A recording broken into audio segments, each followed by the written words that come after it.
का होता था, वो कोई जन्म से नहीं होता था। और कोई भी जाति एक अपने आप को स्वतंत्र क्षत्रिय होने का दावा भारत में नहीं कर सकती, क्योंकि क्षत्रिय वर्ण है। अच्छा, आप ये बताइए कौन सी जातियां हैं जो आप चौहान परिवार का नाम बता रहे थे, कितनी ऐसी जातियां हैं जो गुर्जरों से जुड़ी हुई हैं, जो गुर्जर आप बता रहे थे कि मैं मूल रूप से बताऊं कि हाँ। जैसे प्रतिहारों से संबंधित जो लोग हैं, जो लोग परमारों से संबंधित है, जो लोग चालुक्य से संबंधित है, जो गुजरात के शासक थे, परमार तो मालवा के ही शासक थे, धार के यहाँ के मध्य प्रदेश में ही आता है। इसी प्रकार से जो चौहानों से जुड़े हुए लोग हैं, जो चौहानों के जो वंशज हैं, चंदेलों के जो वंशज हैं, भाटियों के जो वंशज हैं, तोमरों के जो वंशज हैं, मैं उन लोगों की बात कर रहा हूँ। ये सब गुर्जर थे? ये सब गुर्जर थे। आपने सभी राजपूतों को गुर्जर बताया है, आपने राजपूतों को देखिए आपने भी बोला है जी। इनके लिए राजपूत शब्द का प्रयोग कहाँ हुआ ये बताइए ना मुझे कोई आकर के, आप बता दीजिए। इनके लिए राजपूत शब्द का प्रयोग नहीं हुआ। राजपूत जाति जो है, जो आज हम देख रहे हैं, वो 13वीं शताब्दी के बाद अस्तित्व में आई। 13वीं शताब्दी से पहले कोई राजपूत जाति नहीं थी। ये मूल बात है। अच्छा, अब आप लोग आपने कहा कि अभी जो सम्राट मीर भोज है वो किसी जाति विशेष के नहीं है। हाँ। तो क्या जाति सूचक शब्द उनके सामने से हटा दिया जाए तो ये महापुरुष बने रहे और समाज में समरसता कायम रही? नहीं, देखिए, जो इतिहास क्या है कि जो जिस वंश का है, इतिहास में वंश और डायनेस्टी बहुत मायने रखते थे, तो इसलिए वो इतिहास है, उसमें आप घटा बढ़ा नहीं सकते, जो जिस वंश में पैदा हो गया। लेकिन हम ये कहते हैं कि इतिहास को तो यथार्थ रूप में ही पढ़ाना पड़ेगा ना। अब नाम कहां तक बदलोगे? आज गुजरात भी गुजरों के नाम पे ही है। पूरा क्षेत्र पाकिस्तान का गुजरांवाला पूरा क्षेत्र है, वहाँ गुजरात जिला है, किला गुर्जर खान है। यहाँ तक कि अफगानिस्तान के राष्ट्रीय एंथम में भी गुर्जरों का नाम आता है। अफगानिस्तान 1000 साल पहले तक भारत का हिस्सा था। आचार्य जी, हाँ जी, गुर्जरों को आरक्षण की जरूरत कैसे पड़ गई?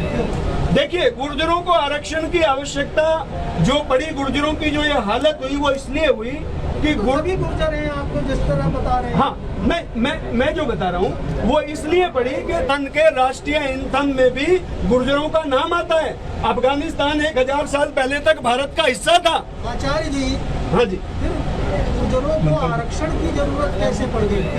देखिए, गुर्जरों को आरक्षण की आवश्यकता जो पड़ी, गुर्जरों की जो ये हालत हुई, वो इसलिए हुई कि सभी गुर्जर हैं, आपको जिस तरह बता रहे हैं। हाँ, मैं जो बता रहा हूँ वो इसलिए पड़ी कि 13वीं शताब्दी के बाद आरक्षण की जरूरत क्यों? हाँ, 13वीं शताब्दी के बाद गुर्जर जो हैं सारे सत्ताओं से बाहर हो गए थे। अलाउद्दीन खिलजी ने लास्ट में जो बचे हुए गुर्जरों के राज्य थे, जैसे रणथंबोर था, चित्तौड़ था, अनिलवाड़ा था, इन सब को समाप्त करके सल्तनत काल पूरे भारत में स्थापित कर दी।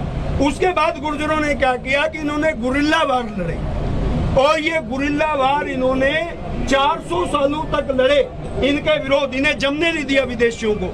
जहां तहां इन्होंने इतनी बगावतें की, ये जंगलों में भाग गए, पहाड़ी क्षेत्रों में भाग गए, ये नदियों के खादर में, खोलों में, ऐसी जगह जाकर के शरण ली और लगातार गुरिल्ला वार लड़ते रहे। के.एम. मुंशी ने लिखा है कि गुर्जरों ने 400 सालों तक, यानी कि 1620 तक गुरिल्ला वार लड़े इन विदेशी सल्तनत के खिलाफ। बस मेरा एक सवाल आपसे ये है आचार्य जी कि आप क्या चाहते हैं? आप चाहते क्या है ये बताइए। जो मूर्ति को लेकर जो विवाद हो रहा है उसको लेकर आप क्या चाहते हैं? हम ये चाहते हैं कि भ्रांति के कारण से जो गलत फहमियां पैदा हो रही हैं, वो भ्रांति का निवारण हो और सच्चाई को सब समझे, सब स्वीकार करें। जैसे उत्तराखंड में वहाँ के जो चीफ मिनिस्टर, सुनो, केंद्र सरकार की बात, एक मिनट सुन लो, एक मिनट सुन लो। जो उत्तराखंड के अंदर जैसे वहाँ के चीफ मिनिस्टर ने खुल करके कहा कि मीर भोज के सारे प्रमाण गुर्जर राजा के हैं और वो गुर्जर राजा हैं, उन्होंने समझा दिया उन लोगों को, और उन्होंने खुद जो राजपूत शासक हैं वहाँ मीर भोज की गुर्जर सम्राट के नाम से ही प्रतिमा का अनावरण किया। 3 साल पहले मनीष सिसोदिया ने दिल्ली में किया, वो भी राजपूत वंश से आते, और उन्होंने भी ये सारी बातें जानते हुए किया। ऐसा नहीं कि सारे प्रमाण वो जानते थे।